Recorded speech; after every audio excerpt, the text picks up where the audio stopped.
Good morning students, मैं राजेंद्र कुमावत एक बार फिर से आप सभी का वेलकम करता हूं मेरे यूट्यूब चैनल आर के मैथ क्लासेज में। और आज क्लास में हम देखेंगे क्लास 7 की मैथ एक्सरसाइज हमारे पास 11.1 है। इसको कंटिन्यू करेंगे एग्जाम्पल से और चैप्टर का नेम हमारे पास है parameter and area. Students third तक का एग्जाम्पल थे वो मैंने आपको बोर्ड पे करवाए थे। फोर्थ वाला एग्जाम्पल मैंने आपको समझाया था। आई होप सभी ने कर लिया होगा उसका, ठीक है, सॉल्यूशन। और आज हम उससे आगे 5 नंबर एग्जाम्पल से स्टार्ट करेंगे, ठीक है। तो 5 नंबर एग्जाम्पल से स्टार्ट करते हैं हम। और 5 नंबर एग्जाम्पल हमारा find the cost of fencing A square shape floor garden. ये क्या बोल रहा है, एक स्क्वायर शेप का फ्लोर गार्डन है, उसे हमें फेंसिंग करना। फेंसिंग यानी बाउंड्री करनी है, चारों तरफ, चारों ओर की बाउंड्री करनी है with a side of 50 metre at the rate of 20 per metre, ठीक है। अब उस जो स्क्वायर शेप का मेरे पास फ्लोर गार्डन है उसकी जो साइड है वो 50 मीटर है और 1 पर मीटर स्क्वायर का कॉस्ट, मेरे पर मीटर का कॉस्ट कितना है, 20 रुपये है। तो टोटल कॉस्ट कितना होगा, ध्यान रखना। जब भी हम किसी भी चीज़ की, चाहे रेक्टेंगल हो, चाहे स्क्वायर हो, चाहे कुछ भी हो, जब हम उसकी फेंसिंग करते हैं या चारों ओर की बाउंड्री करते हैं तो हम उसका पैरामीटर निकाल के और उसको पर मीटर से मल्टीप्लाई कर देते हैं। अगर हमें उस शेप के अंदर काम करना हो, जैसे लेवल में करना हो किसी चीज़ को या कुछ और चीज़ करना हो, ठीक है, तो हमें एरिया से मल्टीप्लाई करना होता है। और फेंसिंग करनी होती है तब हमें क्या, किससे मल्टीप्लाई करना होता है, पैरामीटर से मल्टीप्लाई करना होता है। तो हम सबसे पहले यहाँ पे पैरामीटर फाइंड करेंगे स्क्वायर शेप फ्लोर गार्डन का, फिर उसको 20 से मल्टीप्लाई करेंगे। 20 से मल्टीप्लाई करेंगे तो हमारे पास उसका जो टोटल कॉस्ट है वो हमारे पास आ जाएगी फेंसिंग करने की। तो जो सबसे पहले हम जो गिवन है वो फाइंड करेंगे। गिवन क्या है हमें, side of square shape floor garden. Square shape floor garden की से साइड कितनी है, मेरे पास 50 मीटर है, ठीक है, 50 मीटर है। और मेरे पास फेंसिंग की जो रेट है कितनी है, फेंसिंग रेट पर मीटर, फेंसिंग रेट पर मीटर कितनी है, 20 रुपीज़, ठीक है। अब हमें यहाँ पे जो स्क्वायर शेप है उसका पैरामीटर फाइंड करना पड़ेगा। स्क्वायर शेप का पैरामीटर फाइंड करेंगे हम। तो सबसे पहले आपको पता होना चाहिए कि स्क्वायर का पैरामीटर का फॉर्मूला क्या होता है, 4 मल्टीप्लाई साइड। तो हमारे पास यहाँ पे स्क्वायर शेप फ्लोर गार्डन का पैरामीटर आ जाएगा। पैरामीटर आ जाएगा, उसको किससे मल्टीप्लाई कर देंगे, 20 से आ जाएंगे, तो टोटल कॉस्टिंग आ जाएगी। तो now parameter of garden, garden लिख दो या स्क्वायर शेप फील्ड रख दो, क्योंकि उसके हिसाब से कर रहे हैं। तो क्या हो जाएगा, 4 मल्टीप्लाई साइड, क्या हो जाएगा, 4 मल्टीप्लाई साइड। 4 तो एज इट, साइड की वैल्यू कितनी है, 50 मीटर, और ये कितना हो गया, 200 मीटर। कितना आ गया, 200 मीटर मेरे पास क्या आ गया, उस फ्लोर गार्डन का पैरामीटर आ गया, ठीक है। पैरामीटर आ गया मेरे पास उसका। अब मैं इसका टोटल फेंसिंग फाइंड करूंगा। तो now total fencing of floor, total fencing cost करेंगे, कॉस्ट फाइंड करें, total fencing cost of floor garden.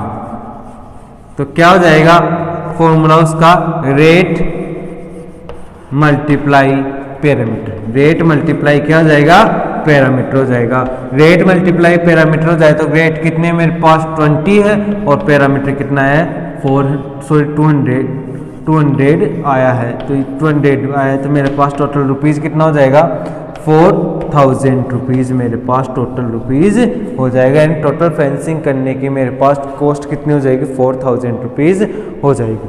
तो कोई दिक्कत है क्या किया हमने, सबसे पहले जो गिवन था वो राइट किया, फिर हमने पैरामीटर का फॉर्मूला लिखा, 4 मल्टीप्लाई साइड, साइड के लिए हमें 50 मीटर गिवन थी, 200 मीटर आ गया। टोटल फेंसिंग फाइंड करनी थी, कॉस्ट फाइंड करनी थी, तो 4 रेट को किससे मल्टीप्लाई कर दिया, टोटल पैरामीटर से मल्टीप्लाई कर दिया और हमारा 4000 रुपीज़ हमारा आंसर आ गया कि उस फ्लोर गार्डन था उसके टोटल फेंसिंग करने की कॉस्ट कितनी आएगी, 4000 रुपीज़ आएगी। तो कोई प्रॉब्लम है क्या इस क्वेश्चन में? कोई प्रॉब्लम नहीं रहनी चाहिए। इसके बाद में हम नेक्स्ट एग्जाम्पल देखेंगे, तब तक आप इसको फटाफट नोट करो, ठीक है। अब हम इसके बाद में नेक्स्ट एग्जाम्पल देखेंगे, एग्जाम्पल नंबर 6। देखो एग्जाम्पल नंबर 6 समझना आप ही, कोई भी दिक्कत नहीं है, ऐसे ही होगा सेम। मैं अंडरस्टैंड करवा रहा हूँ आपको, समझना। उतार लिया होगा आपने, नोट कर लिया होगा। देखो मैं रीड कर रहा हूँ, आप सभी बुक लेके रीड करना। एग्जाम्पल नंबर 6 है कि find the cost of levelling a square park. एक स्क्वायर पार्क है, उसको लेवल करना है। अब लेवल करना है तो उस शेप के अंदर ही काम होगा, बाहर थोड़ी काम होगा। तो हमें एरिया करना फाइंड करना होगा। Park of side 34 metre at the rate of 30 per metre square, 13 पर मीटर स्क्वायर। ये क्या बोले, एक स्क्वायर शेप का मेरे पास क्या है, एक स्क्वायर शेप है। इसको इरेज कर रहा हूँ मैं, आपको अंडरस्टैंड करवा रहा हूँ, फिर आपको ही सॉल्व करना है इसको। देखो इसको इरेज कर रहा हूँ मैं, नोट कर लिया होगा आप सभी ने।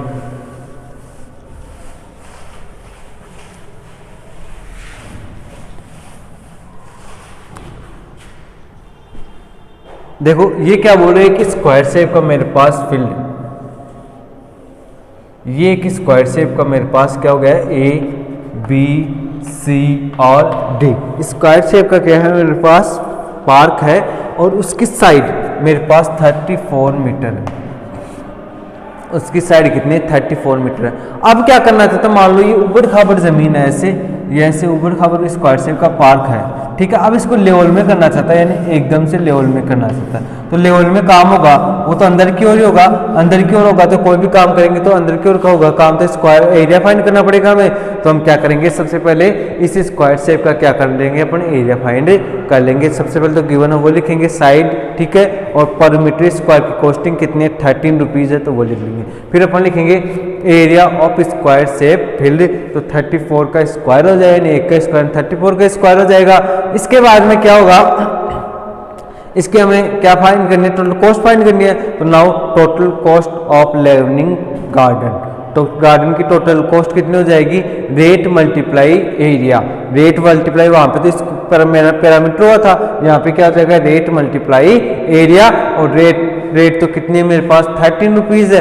रेट कितनी है, 13 रुपीज़ है, और एरिया 34 का स्क्वायर, उससे मल्टीप्लाई कर देंगे तो हमारा टोटल कॉस्टिंग आ जाएगी। तो कर लोगे क्या, कोई प्रॉब्लम नहीं रहेगी ना, ठीक है। तो इसके बाद में हम नेक्स्ट एग्जाम्पल करते हैं, एग्जाम्पल नंबर 7, और वो देखना आप। देखो 6 7 सारे एक जैसे ही एग्जाम्पल ही, किसी को कोई प्रॉब्लम नहीं रहनी चाहिए। एग्जाम्पल नंबर 7 क्या है कि the area of rectangle, the area of rectangle sheet, the area of rectangle sheet is 600 centimetre square. ये क्या बोल रहा है, एरिया है मेरे पास रेक्टेंगल शीट का 600 metre square centimetre square. If the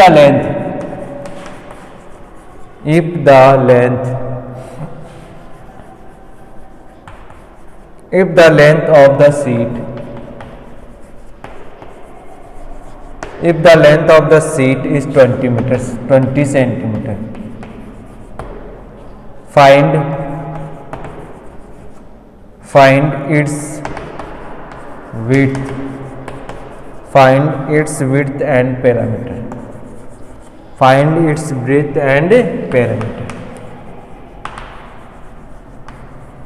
देखो क्या बोल रहा है क्वेश्चन, समझना कि the area of rectangle sheet 600 centimetre square. हमें यहाँ पे एरिया फाइंड नहीं करना है, हमें यहाँ पे डायरेक्ट इक्वेशन में एरिया गिवन है कि इस जो रेक्टेंगल शीट है उसका एरिया 600 मीटर सेंटीमीटर स्क्वायर मेरे पास है।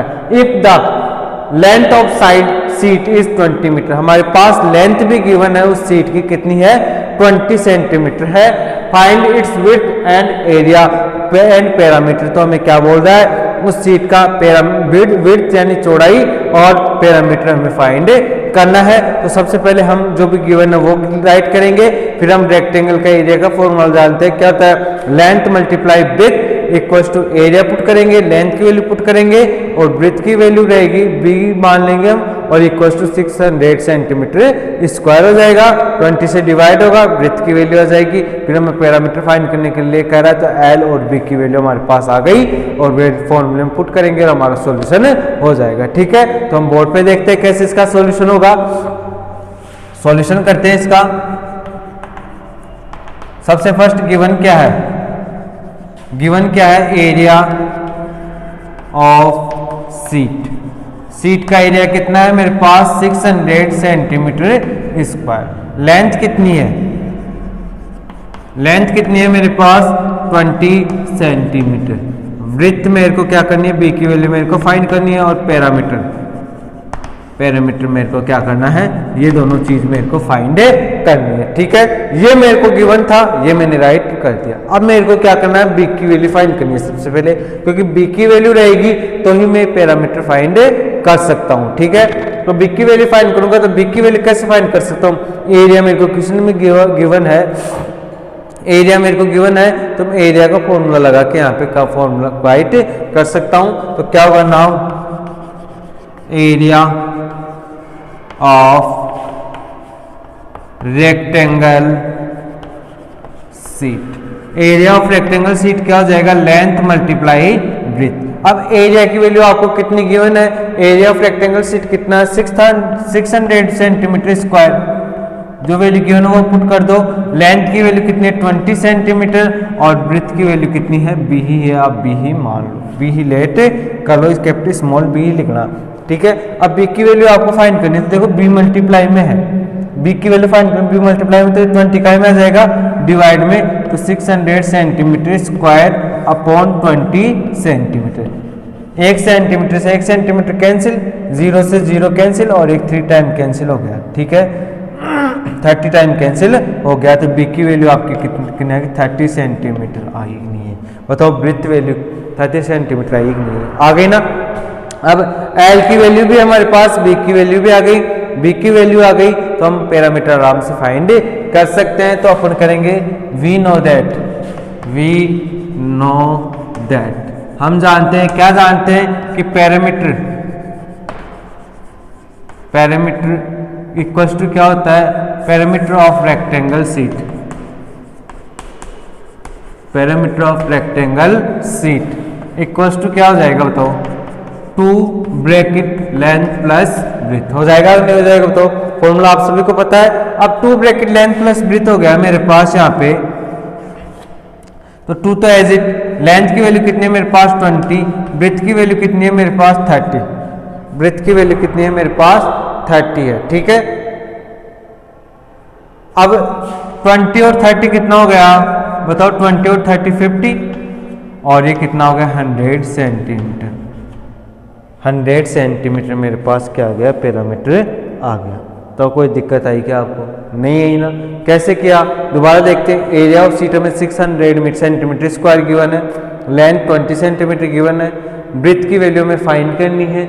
ठीक है, और पैरामीटर हमें फाइंड करना है। तो हम जानते हैं एरिया ऑफ रेक्टेंगल सीट क्या होता है, लेंथ मल्टीप्लाई ब्रेथ, इसका फॉर्मूला होता है हमें पता है। और फिर 6 इसमें जो वैल्यू गिवन थी हमें वो पुट कर दी, 600 सेंटीमीटर स्क्वायर में एरिया पता था, लेंथ की वैल्यू 20 और मल्टीप्लाई बी की वैल्यू फाइंड करनी थी, मल्टीप्लाई में तो 20 का में आ जाएगा, डिवाइड में आ जाएगा, कैंसिल हो जाएगा और बी की वैल्यू कितनी आ जाएगी 30 सेंटीमीटर आ जाएगी। अब एल और बी की वैल्यू आ गई तो हम पैरामीटर फाइंड कर सकते हैं। तो we know that parameter of rectangle sheet equals to क्या हो जाएगा, 2 bracket length plus breadth, 2 as it, bracket 20 plus 30, L और बी की वैल्यू मैंने पुट कर दी यहाँ पे, 20 और 30 कितना हो गया 50, 2 मल्टीप्लाई 50 कितना हो गया 100 सेंटीमीटर हो गया और ये मेरे पास क्या आ गया, पैरामीटर आ गया। तो जो जो वैल्यू हमें कहा था वो वैल्यू हमने फाइंड कर दी। तो कोई दिक्कत आई आपको, कोई दिक्कत नहीं है ना। तो ये क्वेश्चन नोट करो, इसके बाद हम नेक्स्ट देखते हैं।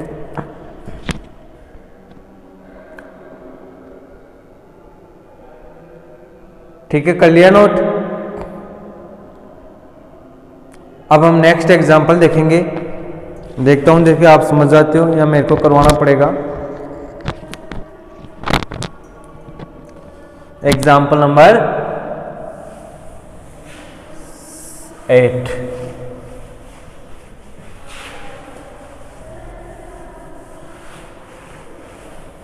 देखो एकदम इजी एक्सरसाइज है, आराम से कर सकते हो आप अगर आपको फॉर्मूले याद है। मैं पहले दिन से कह रहा हूँ आपको फॉर्मूले जरूर रन करो।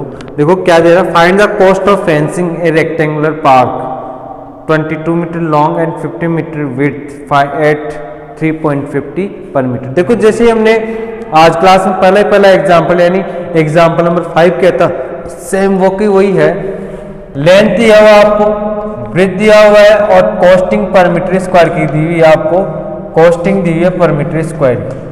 अब आपको बोला फेंसिंग करना है, इसमें फेंसिंग करना है तो क्या बोल रहा है, फेंसिंग। फेंसिंग यानी रेक्टेंगुलर शेप दी हुई है आपको, रेक्टेंगुलर शेप दी हुई है। लेंथ की वैल्यू आपको गिवन है 22 मीटर लॉन्ग और 15 मीटर विड्थ है, ठीक है। ये है ए बी सी और डी है मेरे पास एक रेक्टेंगल। और अब ये बोल रहा है इसके फेंसिंग करना है, फेंसिंग यानी चारों ओर की बाउंड्री करनी है आपको इसके। अब चारों ओर की बाउंड्री करना है तो देखो आपको कुछ चीज दिखाई दे रही होगी कि मैं इसके बाहर कर रहा हूँ, जो भी कर रहा हूँ काम बाहर कर रहा हूँ, ठीक है। बाहर कर रहा हूँ तो यानी पैरामीटर के जो काम कर रहा हूँ। तो हम सबसे पहले इस रेक्टेंगल शेप का क्या फाइंड करेंगे, पैरामीटर फाइंड करेंगे। पैरामीटर फाइंड करके क्या करेंगे, उसको जो पैरामीटर आएगा उसको जो मेरे पर मीटर स्क्वायर की कॉस्टिंग है, पर मीटर की कॉस्टिंग है 3.50, इससे मल्टीप्लाई कर देंगे, ठीक है। 2 पैरामीटर का फॉर्मूला आप सभी जानते हो, 2 ब्रैकेट लेंथ प्लस ब्रेथ होता है 2 ब्रैकेट 22 प्लस 15 कितना हो जाएगा मेरे पास 37। और 37 को मैं किससे मल्टीप्लाई कर दूंगा, 37 को 2 से मल्टीप्लाई करूंगा तो 74 को 3.50 से मल्टीप्लाई कर दूंगा। जैसे ही आज हमने 5th एग्जाम्पल किया था उसमें स्क्वायर का लग रहा था, यहाँ पे क्या लग रहा था मेरे पास रेक्टेंगल के लिए आ रहा है, ठीक है। तो ये 4 क्वेश्चन करवाए, एग्जाम्पल करवाए मैंने, आपसे हो जानी चाहिए, कोई भी प्रॉब्लम आपको